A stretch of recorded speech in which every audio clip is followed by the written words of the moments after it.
टाकणार आहे मी, पाणी 14 तळ्याचे चाखणार आहे मी, पाणी 14 तळ्याचे चाखणार आहे मी।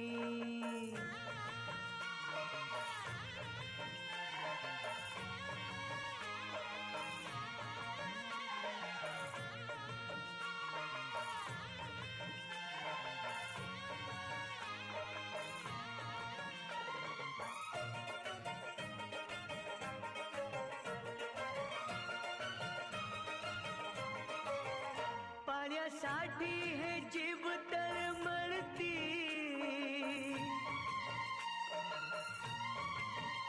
पाण्यासाठी हे जीव तळमळती, जीव जीवाला काहे छळती, स्पर्श करूनी पाणी हे पिणार आहे मी, समान हक्क मानवाला देणार आहे मी।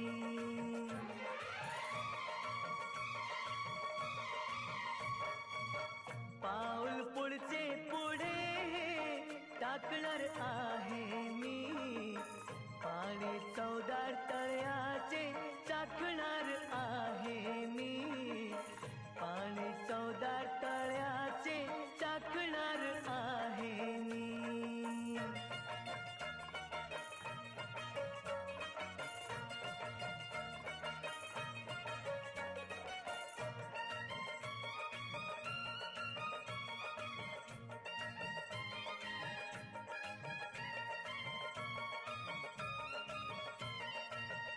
पाणी निसर्गाची हो देणगी, पाणी निसर्गाची हो देणगी, माणूस माणसाका पाण्यात पाही, नात एक जीवांचे जडणार आहे मी, सत्यासाठी या काठी लढणार आहे मी।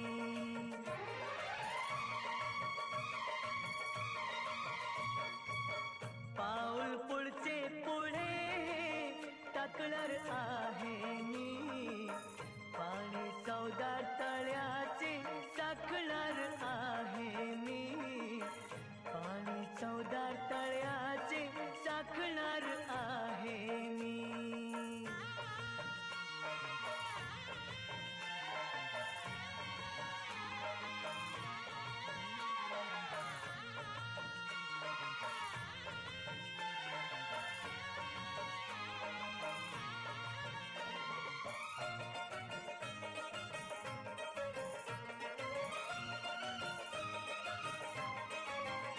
सत्याग्रह हा 14 तळ्याचा,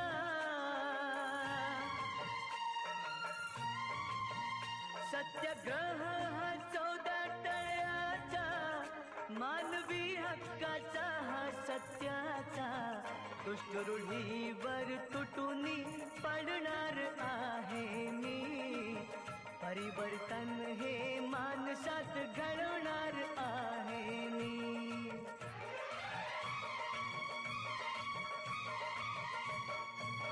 पाऊल पुढचे पुढे टाकणार आहे मी, पाणी 14 तळ्याचे चाखणार आहे मी, पाणी 14 तळ्याचे चाखणार आहे मी। पाऊल पुढचे पुढे टाकणार आहे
महाडचं चवदार तळं म्हणजे साक्षात इतिहासाचं धगधगतं कुंड.